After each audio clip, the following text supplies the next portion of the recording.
Bismillahirrahmanirrahim. Assalamualaikum warahmatullahi wabarakatuh. Good morning to everyone. Director of Universitas Indonesia, represented by the Director of Research and Community Service of Universitas Indonesia, Professor Dr. Heri Hermansyah, the Dean of the Faculty of Medicine, Universitas Indonesia, my good friend, Ibu Dr. Ratna Sitompul, the Vice Dean of the Faculty of Medicine of Universitas Indonesia, Ibu Pratiwi Sudarmono, Excellencies, fellow speakers, ladies and gentlemen.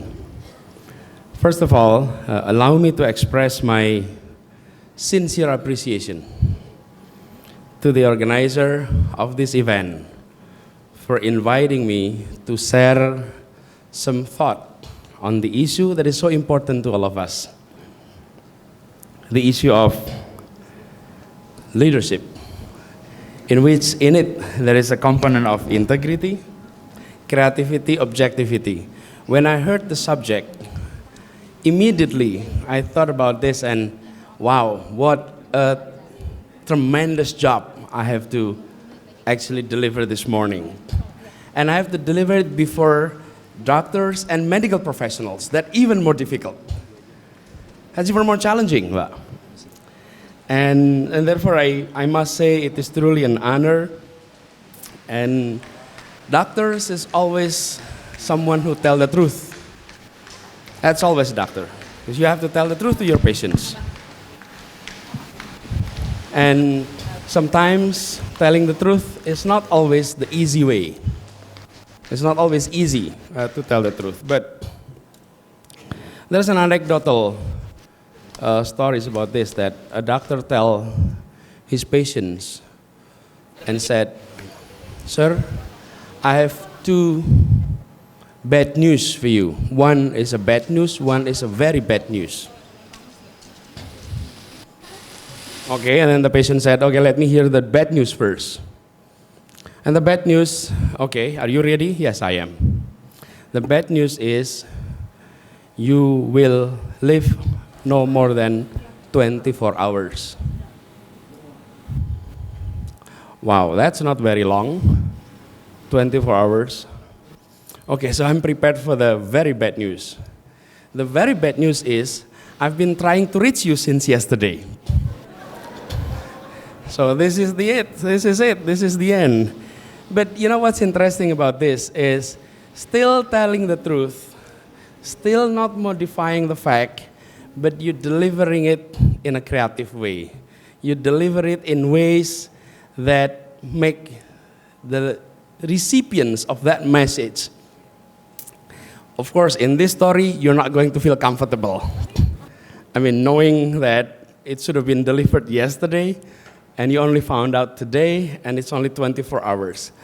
But again, the issue is about ensuring integrity, ensuring the message is clear, has always been there, and I think in the professions of people in the medical sectors. Now, speaking about these three issues, doctors, leadership, integrity, we need not to look elsewhere in our country, but in this school.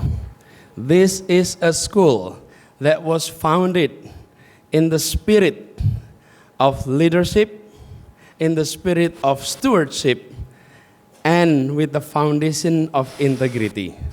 When these nations started its awakening movement, kebangkitan nasional, it started in 1908. And it was medical doctor students that actually started all of that. Of course, it was 108 years ago, but it was still clear in our memory that those students, the medical doctor students, they are the initiator of a modern idea of movement that brought us into independence. What are the key there? leadership, and integrity. I think the generations of doctors and the students then set an example and inspirations to the following generations of leaders who later on become the father of our nations.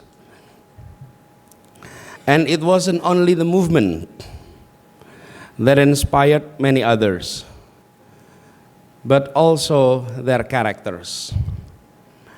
I often wonder, Bapak Ibu semua, I often wonder, we are located in Salemba.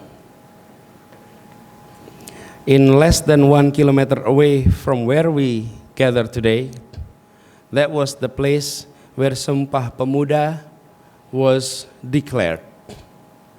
And no more than 2 kilometers away from this place where our independence statement was made.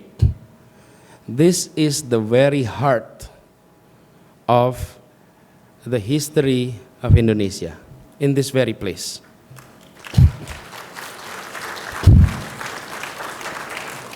I often wonder, do you know how many people gathered in Kramat Raya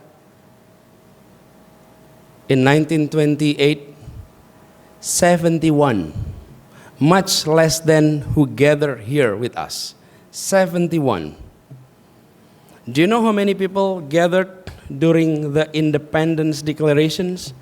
No more than 300 people. And we are in this room, I don't know the capacity of this room, Bu Ratna, but I would say what? 200? So this is about the size when we had our Independence Day. But why such a small number of individuals able to send a message and to be accepted by more than 70 millions of the populations of these nations, and yet these are the populations who are still illiterate, and they're willing not only to follow, but to adopt. And everyone was willing. In our term, we call it sacrifice, but in their term, donate. Some are donating energy, some are donating time, some are donating their mind, some are donating their soul for the founding of the Republic. What is interesting is what made the 71 people, and a few leaders then be listened. Because those are leaders with integrity. No one questions why they send an idea of independence, why they articulate ideas of new Indonesia. Today, that is one of our challenge, is to bring back integrity, not in the individual level, but in the public arena. And this is happening not only in Indonesia, this is happening across the globe. In a modern open society, in a democracy, the pillar is trust. Without trust, democracy won't function. Without trust, market won't function. In an authoritarian system, the pillar is fear.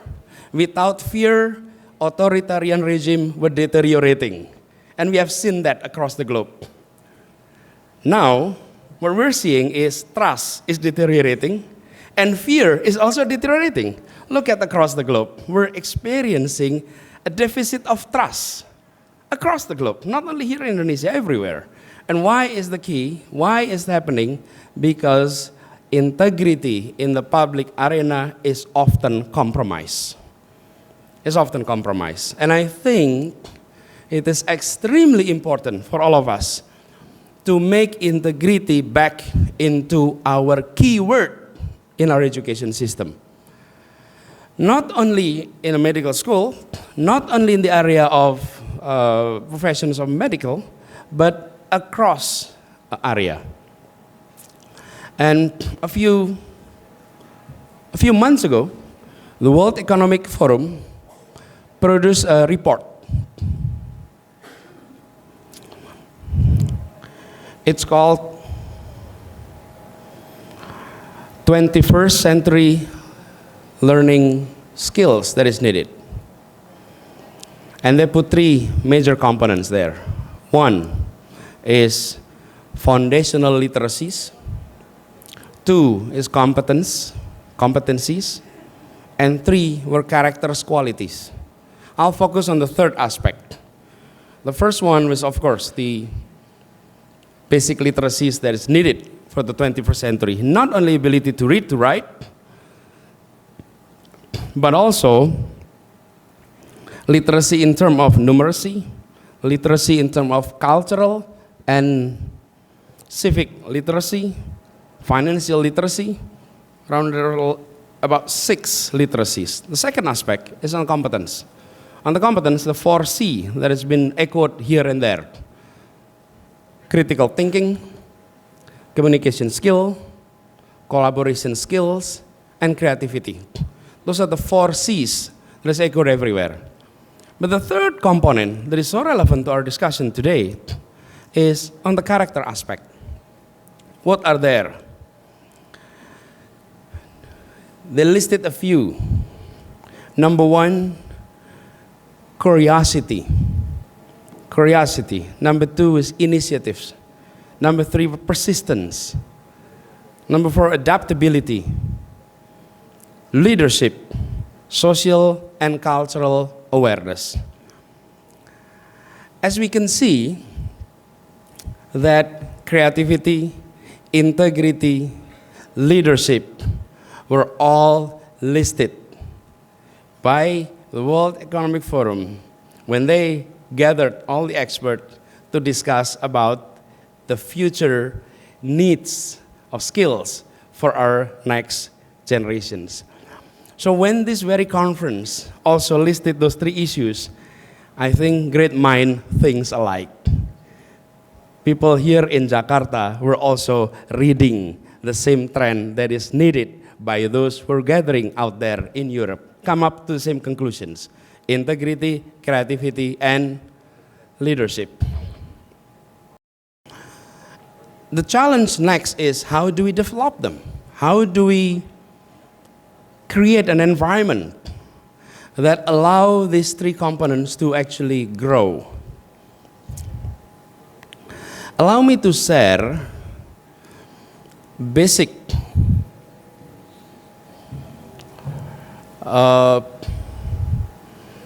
groupings of characters. There are 2 components of characters. Whenever we're talking about characters, then we tend to talk about moral characters. Moral characters will include such as honesty, empathy, respect, justice, humility, honor. Those are moral components of characters. The second component is, in Bahasa Indonesia, I use the term karakter kinerja. But how do we translate this into Bahasa Inggris? Performance characters, it's not really there. Because performance, so my apology to our friends, but kinerja means work performance. So what are the components of this? Perhaps if I outline the components, you know what I mean by these issues. We're number 1, for example, persistence, imaginations, initiative, diligence, adaptability, confidence. Those are performance type of characters. What we need to build is both. We don't want someone who is honest but not creative. On the other hand, we don't want someone who is hardworking but culas. Apa culas itu? How do you say culas? There are so many, we need to include more bahasa Indonesia into Inggris, Pak. Because culas is so difficult to find. Kanin, ya. So, kita tidak ingin malas tapi jujur, okay? Atau jujur tapi culas. What we want is a combination of that. So, I had an opportunity to serve as Minister of Education for the past 2 years. And it was an opportunity for us to make integrity back into equations. We had national exams, which is so massive of cheating. It is more of a national cheating than national exam. True, and we had the numbers, and we thought it was a national disaster whenever we are going to have exams. So what we did is we come up with the measures, what we call integrity index. We measure integrity in the schools by measuring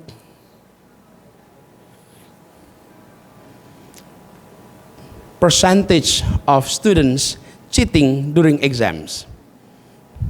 Measuring integrity is difficult, but measuring cheating is a lot easier.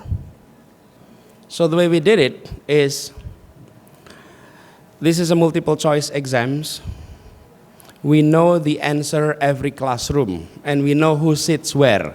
Can you imagine? We come up with the result, and 70% of students from that particular schools have an identical answers. Identical answers meaning benar di nomor yang sama, salah di nomor yang sama, 70%. Same mistake, same correct answers on the 70% of the students. So what happened if 70% students are cheating? The integrity score is 30. So 1 minus those who were found cheating, that's integrity score.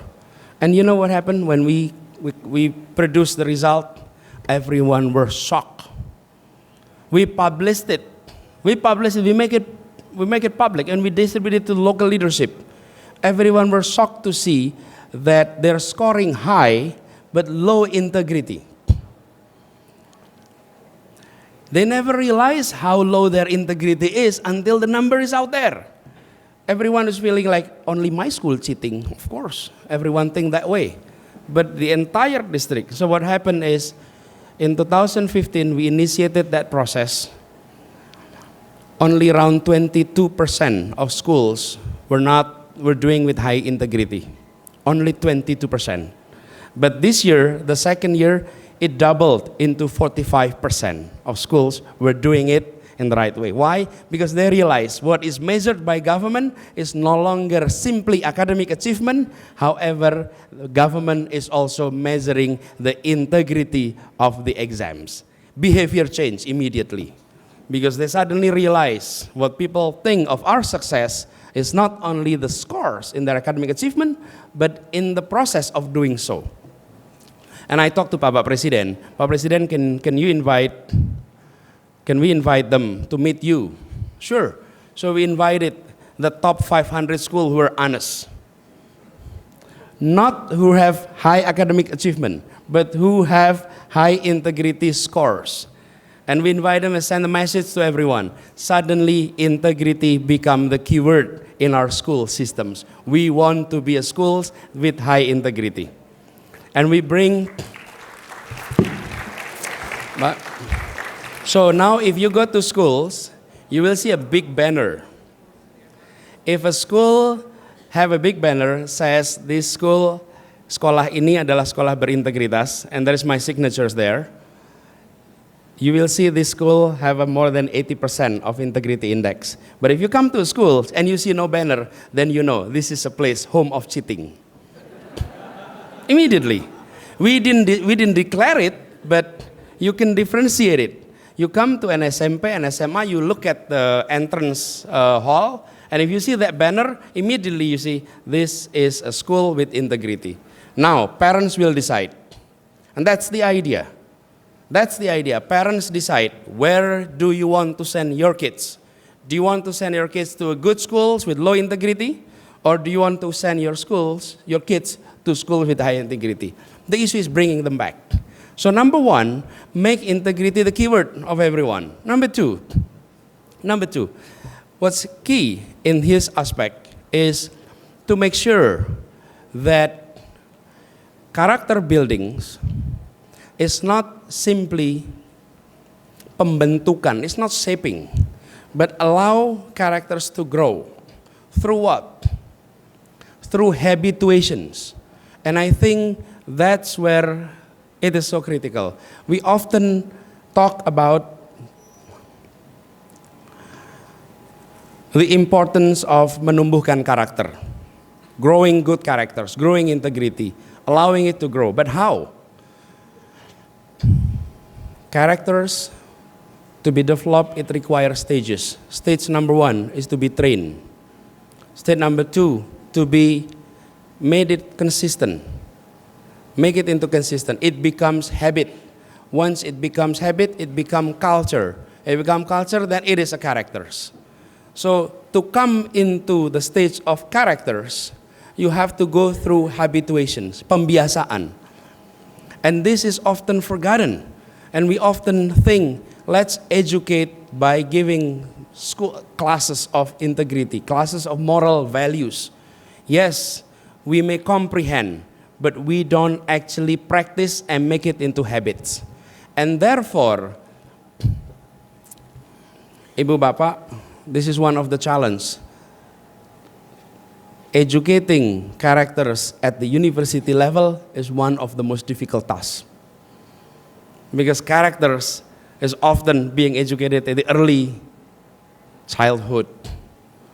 That's the stage that we are educating. As soon as you're in the university, it requires a different approach, especially when our university system is not designed with the design of 24 hours learning environment, meaning you don't stay in a dormitory in which continuously there is a serious interventions of creating a certain behavior and habits. However, example does matter. And in the university level, especially at the more mature students, setting a good examples, mentorship is key. And therefore, when we're talking about creativity, integrity, and leadership, one of the way to do that is identifying leaders that have these components and create a mentorship program that allow students to interact closely with those individuals. Because that interactions, that's the idea of education. Education is not about school. Education is about interaction between human beings. And if you allow a setting of interactions between leaders with accumulated knowledge, experience, with young individuals, they will inspire. They will then learn those lessons. One of the legendary story about our nations is there is someone who is called the Guru Bangsa. His name is Cokro Aminoto. What's interesting about Cokro Aminoto is this. So I mentioned about more mature students. We're not talking about early childhood, more mature students. Cokro Aminoto is someone who is learned, charismatic, strong sense of leadership. What's interesting, anyone who worked closely with him, inspired by him, taking so much lessons from him. Even individuals who are interacting in a short period of time. Sukarno, we know Sukarno stays with him. Leadership of PKI, leadership of Darul Islam, all of that. But also there is an interesting stories. Muhammad Natsir, the leaders of Partai Masyumi then, he was a high school student. He took a train from Bandung to Gambir. In Jatinegara, everyone in that particular wagon get out of the train, only a few individuals, him, and there is one senior guy who is Cokro Aminoto. So young Natsir come to Cokro Aminoto and greet him. Good morning or good afternoon. I am Natsir. Are you Cokroaminoto? Yes, I am. So that chat between Jatinegara to Gambir, say 20, 30 minutes. And Natsir said, get out from that place, I am a different Natsir. Since then, I wanted to learn. I wanted to know many languages. I wanted to master so many things. Why? I'm so inspired because of that short conversation. Today, it is the responsibility of so many leaders to be called and share to our young people. Inspire them, allow them to learn from you. Because this is not simply a place in which you gather a few individuals, train them to be leaders. I'm worried whenever we're talking about leadership training because people were forgetting leadership requires followership. And it's a combinations of that too.